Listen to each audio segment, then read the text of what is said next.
I remember very clearly the fear of God was put in me while going to school that if you don't get an A, you're not doing well. If you get a B, it's acceptable. But if you get a C, don't even bother coming home. Your body and your mind, your spirit and your soul can only hold so much. And in order for you to be able to receive new things, new gifts for you, you have to be able to like unburden yourself, unencumber yourself, and get rid of the weight so that you can actually have the strength to carry something else.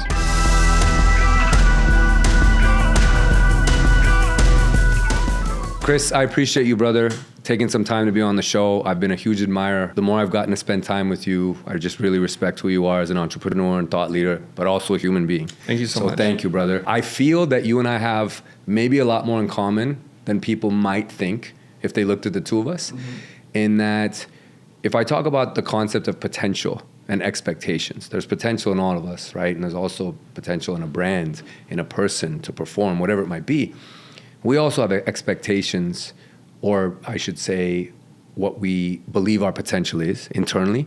But then on the external, there's these other expectations of us about what they feel and what they think we should become or what we should do. And if I'm not wrong, you being the children of immigrants and me being a child of immigrants, there's a certain expectation that we turn out a certain way. And when we kind of buck that trend, maybe there's some adversity and a lot of friction that comes with that. For sure. I experienced that. Yeah. Did you experience that as where you've ended up now, but this maybe wasn't necessarily what your parents or other people close to you were kind of expecting of you or thinking how it would turn out? Yeah, absolutely. I'm a first generation immigrant. So I wasn't born here. I don't know about you. And so I'm still figuring out my way, my own identity. And when you flee a country due to war, civil war, and you flee communism and you start over, I think there are certain traumas that are just inherited in the body that I don't learn about until much later after talking to a therapist that my parents feel for sure. I can't imagine what it's like to now drop everything, your identity, your language, your culture, and start over somewhere else where everything is stacked against you. And so that's held into like their bodies as my parents, but they shielded us from it. But there are little behaviors that once you look back on in your life, you see happen all the time. And the stereotype of like tiger mom, high expectations of Asian children to do well in school, it's like a given. If you get an A, that's called average. You need to get like an A+. Those things you feel. And the way I can explain it is I remember very clearly the fear of God was put in me while going to school that if you don't get an A, you're not doing well. If you get a B, it's acceptable. But if you get a C, don't even bother coming home. And I remember like talking to my friends who are Caucasians, who grew up here, multi-generational. They're like, I got to see, I'm getting a new BMX bike. I'm like, dude. And in that kind of mindset, I was like, life is so unfair. Here I am getting A's, A minuses, and it's not something that's you get praise thrown upon you. There's no reward. It's just lack of punishment is all that is. So definitely, I think there's a lot that we probably share, and I know that this goes across like any type of Asian, right? We definitely feel this. Yeah, definitely. And I mean, you're still evolving, right? As a human being, I know that's big for you. Is constant growth and evolvement, much like brands, right? They never stay the same. They continue to evolve. But in where you're at here in life, and in looking back, and obviously there's so much there in your story, right? And the country you fled, and how you came here, and then reframing this identity of yourself. There's a lot of lessons or strategies or internal protocols that you probably developed along the way and reflecting on that as to how you battle through adversity, how you bounce back, because you've been through very unusual hardship and turmoil that most children maybe have never encountered or couldn't even begin to fathom. Yeah, I really like that question. We were just talking to Erwin McManus earlier. The question he's asked is, are we capable of change? Are all of us capable? He says, all of us are capable of change when it's our survival is dependent on it. And so when you grow up with war or as a refugee and all the hardships that you have, in the moment it doesn't feel like it's a gift, but it actually is a gift because you learn to adapt to survive out of necessity. And so those skills, those gifts that I was given as a child carry into adulthood. Because if you're living in a place that's very challenging mentally, physically, or economically, you learn to adapt and you learn to make do. So that it becomes, that's the normal, that's the baseline. So as you progress in life, it seems like nothing is ever as bad as it used to be. So I don't have that mindset anymore. problems come to us, and I think it's one of these things that I think is a Buddhist idea where we should not try to escape or run away from pain or challenge, because living the existence is painful, and once we embrace that and not try to avoid our problems, I think we'll become much more happy and at peace with ourselves. And so I just accept everything, good or bad. It's really hot outside, but that's just the way it is. And it's our thinking of it, the story that we tell ourselves, that we frame it as good or bad. And so luckily, I think once I'm in my early to mid 20s, I've developed a different mindset around this. I'm in control of my destiny, my fate, how hard I work, where I want to go to school. I'm good with all the challenges at this point. It's work. It's not a horrible work. It's joy. It's not like exuberant, euphoric joy. It's just, I try and rein in the emotions to try to be as stoic as possible. Beautiful. That's LFG energy right there, man. Is it? Absolutely. Yeah, 100% it is. So if brands, humans, we all evolve, right? You coming from the marketing world and where you spend so much time and energy and guiding people and understanding that there needs to be an absence of rigidity, like things continually evolve, like it's a fluid space, even as human beings. Do you feel that with entrepreneurs or humans that you interact with, that this is perhaps the one thing that maybe holds them back, or holds back a brand, or holds back a business or a company from continuing to forge forward, which is being stuck and rigid as opposed to remaining fluid, right? Being like water, as Bruce Lee would say, right? We don't like problems, but we are more afraid of change and unknown than we are with our problems. So when there's a better solution, because it's unknown, it's unpredictable, there's no guarantees it's going to work out, we'll stick with the devil that we know. And we become really attached to these things that I think define us and this identity, and we carry it with us. And it's a very heavy burden to continue to carry it. So for example, if you grew up and if you looked and sounded a certain way, somebody might be picking on you, and then you just have that thing, even though it didn't serve you, it protected you for a little bit, but you still carry that, I'm going to be picked on for the rest of my life. And you could be a captain of industry, you could be city council person or chairman or chairperson of the board, and you still like, are you slighting me right now? It's like, nobody's picking a fight with you anymore. That was in the past. Something I learned from my business mentor was that oftentimes we're responding to things that are not here right now. So if your wife, your husband, your children say something to you, you're recalling a memory from the past, and it's like not even serving you anymore, but you hold on to it so tightly. And I see this in entrepreneurs and creative people all the time.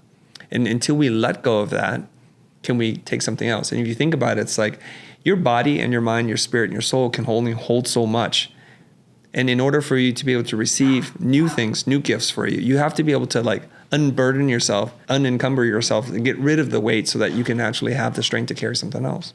What does LFG energy mean to you? There's no right or wrong answer, but you as an entrepreneur and as a thought leader and someone who's very resilient, and you embody this in so many ways, what does LFG energy mean to you? If you had to define it or say anything of it. Yeah, I think it just means that anything's possible, and you can achieve anything. And the only person you have to blame for the things that you don't have or the things that you have is yourself. Blame goes both ways. When you achieve something, it's like it's my credit and I should receive the accolades. But when things don't go your way, it's always somebody else's fault, and somebody didn't open the door for you. The man is trying to hold you down. It's like it's all you. And you can achieve as much as you want in your life. You just have to be willing to see it and then to work towards it. Those two processes, you have to see the goal clearly. And once you have clarity on the vision, then you can actually take steps towards it. I think it's been a theme that we heard all morning from Neil and other speakers like Rory. It's like we got to just focus in on the thing that we want, because if we broaden our focus, there's too many things that are coming at us and we don't know what to do. So we try to do all of them, but not very well. There's a phrase, I forget who I should be able to cite this quote, but maybe it'll come to me later. It's like, do less but better. I think everybody's trying to do more, but doing more means you're not doing as good of a job. So if you could just do less but better, I think everything works out. The businesses that you help, the brands that you help, the people that you associate with, they have to embody this also, because otherwise they'll be stuck and they'll remain rigid. Another thing you touched on in that last answer in terms of blame, right, is there's an association with victim mentality, which is really big. Sadly, in society, it's prevalent, I should say. It's not big in a good way. It's just prevalent.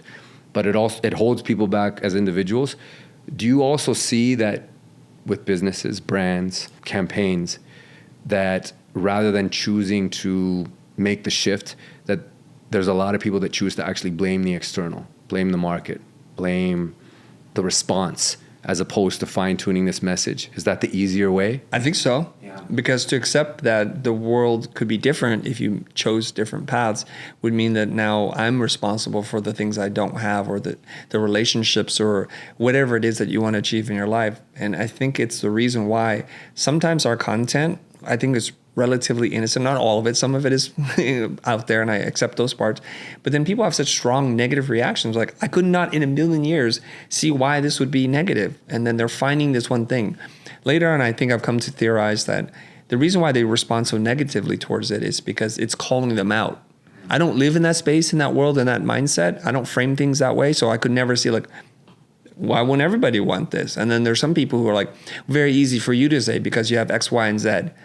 And then they're like, you're not considering neurodivergent or my own personal story or whatever. It's like, let's just put it out there.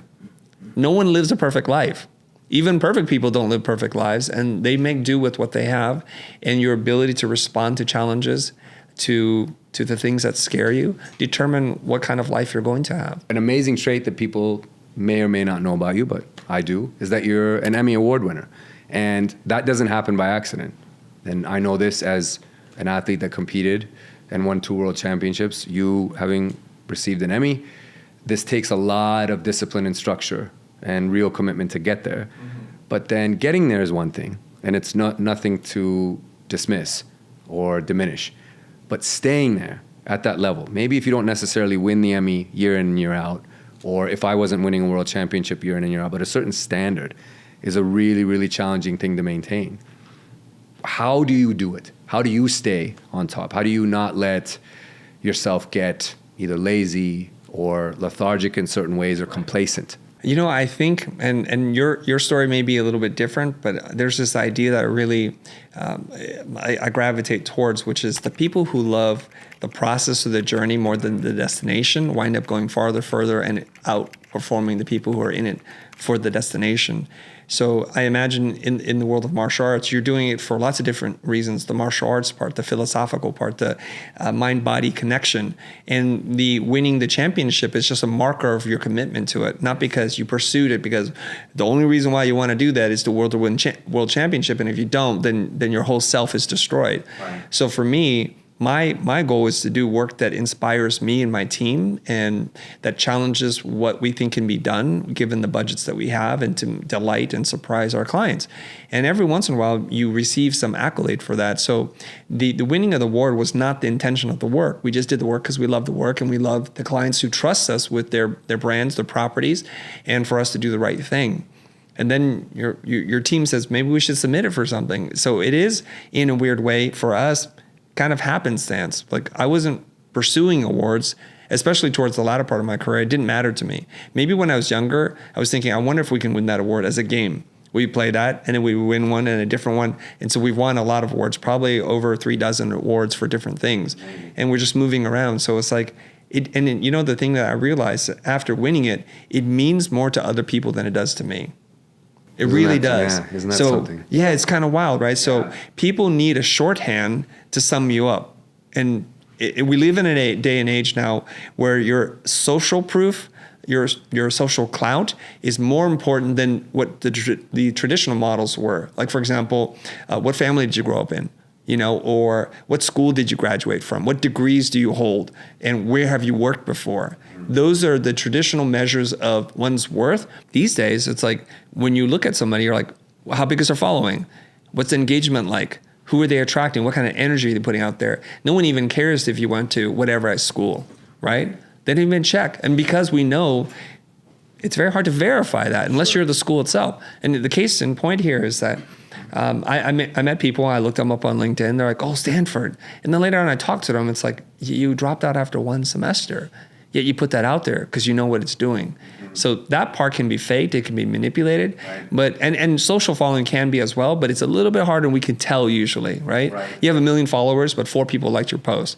So that's like 966 bot accounts, I think, 966,000. So it's that kind of stuff. It is, yeah. And I think also, to your point, like the people being shorthanded with this, or zero sum, with you either won or lost, or you went to this school or you didn't go to this school, and everything in the middle which we, as the people who are in the trenches, really value, in that process and that commitment to struggling, right? Like Muhammad Ali said, if you suffer as you train, you'll celebrate the rest of your life as a champion. Like he said, training was like insufferable. It was terrible, absolutely terrible. But I think people just don't necessarily understand all that work that goes into the middle. Like I would hate it. And I don't know if this speaks to you, and not hate, it's a strong word, but it's kind of like, it would irk me a bit when someone say, you're so talented.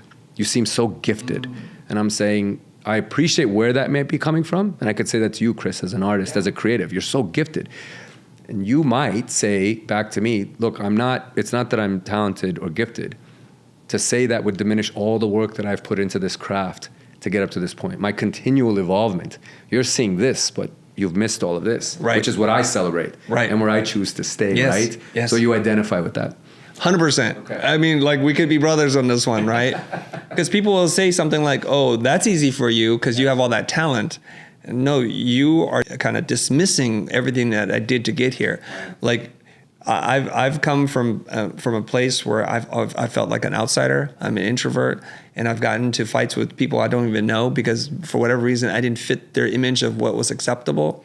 And so they try to bully me. They try to do all kinds of things, and I had to go through that adversity. And so now, when I have the privilege to be on stage and speak and share my truth, and not be afraid that some bigger kid is going to punch me from behind my head, then they're like, "Oh, it's so easy for you." Like, no, there was a lot of inner work that you and I are doing. How we show up when no one's watching, the invisible work, as people often refer to it, is. And now you can quickly summarize it like that. And the reason why you hate potentially, or why it aggravates me, is you say that not because you're complimenting me. It sounds like you're complimenting. You say that because you give yourself an out. Like, oh, you must come from a certain kind of family that supported you, or you come from money, or you do. They just say all kinds of weird things because it gets them off the hook. It relieves their accountability. And that's okay when you're like 14, 17. But at some point in your life, you have to own it. They were interviewing Brian Cox from the lead actor from Succession. Do you remember Brian Cox? Yeah. So he's a powerful, amazing actor. Yeah, it's just amazing in everything he touches. And he was sharing something with Terry Gross, and he says, the late, great Brian Dennehy, the actor who passed recently in the storyline, he says, you know what? You can blame everybody, but at some point in your life as an adult, you have to say, okay, I'm done blaming everybody, and I got to just own my own S. I just got to own it, and now it's on me. And I'm not saying that there is a chronological timeline when you have to say you have to own it, but when you have agency and you can do your own things and you have the ability to make money and to live on your own, at some point into that, you kind of have to own it, I think. Yeah. We touched on struggle, as a youth and during those formative years. Is there anything in recent months, weeks, or just recent years where you've really battled through some adversity, either professionally, personally, that you feel you were able to draw on those past experiences and that's what actually got you through? You didn't feel alone in that moment? I'll share two things with you. I'm not through. So this is still very fresh, okay? So we'll see how this works out. Professionally, I believe the education space is changing quite rapidly. I think it's due to a number of different things. Number one, everybody's an expert at everything. Everybody's a life coach, 14-year-old life coaches. Like, okay. And so the market is flooded with people who know how to excel at the marketing game, the squeeze funnel, and the pushing all your levers, the psychological manipulation to get people to buy. And so the market's exhausted, they're burnt out, and they've become very jaded as to everything sucks. This is all a scam, which I get, unfortunately. And what they do really well is they promise you quick results, no work, pay now, and it's just all done for you. And we know that it's a lie. Nothing worth having is easy. If it's easy, everybody would have it, therefore it's not worth it. And so there's a flood in the marketplace, and then there is the commodification of information. Information is cheap, and it's accelerated by the advent of AI. Gary was asking this question on stage about how many of you using AI to search versus Google. And a lot of people stood up. I couldn't tell how many percentage, but it was a lot more than I thought. Yeah. And so if AI for like $10 a month can answer most of your questions, to give you a tailored answer, Why would somebody buy a $200 program, a $500 program, or a $5,000 program? So we're seeing potentially the beginning of the end for information products. So people are going to want something different, maybe in person, one-to-one, accountability, peer group mentorship, those kinds of things. I can see that still working. So we're an education company, and this is like hitting us sideways. Like I'm driving the bus and I didn't know, and usually I'm pretty good at spotting these things pretty quick. Boom, we're T-boned. AI, and the race to the bottom for information. So this is what we're trying to work out. I mentioned before, like we're down $1 million in revenue from the previous year, and it's something that we have to sort out. Otherwise, we're not the same company we are today, which I'm okay with adapting, but I'm trying to sort out this problem. I don't have an answer yet. We're trying lots of things, and I hope by the next time we have this conversation, I can tell you we successfully navigated and we've pivoted as we have done so many times before. Because I'm not in love with anything, the way we do things, how we help people. So I'm willing to try. I know for my team, that kind of instability feels like chaos. It feels very uneasy, and there's lots of fear. And I try to quell people's fears. I'm like, you know what? Do the best you can every single day, and we're going to get through this, right? We're going to get through this. The second part is a personal thing. This is something I struggle with. So I'm hardwired to work, to continually to work on myself and to work on business. So my therapist told me many, many years ago, I'm a constant improver. It's just part of my DNA. So it's not saying that everything's wrong. It's just like everything could be better. And so I'm trying to do that all the time. That means that, like you said, works in progress. Works in progress are never finished. It's just, I'm tired today, so today's finished. But tomorrow's another day to start again, right? And we know this. And that's fine if you're by yourself. But it does take a toll on everybody who's around me for a number of different reasons. The one that's indirect and might be surprising to people is, and I understand this, I feel this, that when you're around somebody who's moving so fast, if you don't move fast, it makes you feel slow, lazy, lethargic, and not worthy. And that's the unintentional consequence. Like, I believe in this, and there's many people who have said it different ways, but I believe that our highest purpose is to pursue our passion, to do that, and to do that without expectation or attachment of outcome. And that's what we should do. And I'm doing that. But unfortunately, sometimes when you do that, it has impacts. Like I have two boys, they're 20 and 18, and my wife, they kind of have to carry the burden with me, and they didn't sign up for this. So I kind of have to figure that out. So it's creating definitely a strain on our relationships and how we have to navigate this moving forward, to which I don't know how I'm going to do this, because I love unconditionally. I hope that I'm loved unconditionally back, but sometimes there are conditions, of course, and we're trying to figure that out. But I think everyone who knows you does love you. And I know this about you and what you embody, which is an indomitable spirit. So I have no doubt that the professional and the personal challenges or adversity that you're enduring right now, that when we do sit down and have this conversation again in the future, it will be about the triumph or the next chapter, or how it finished in a beautiful way, all positive, nothing but good stuff. And I have no doubt. So I appreciate you very much, Chris. Thanks so much. Thank you so much for spending the time with me, man. I wish you all the best. And again, Thank you. Mad respect for you, man. Thank you. LFG.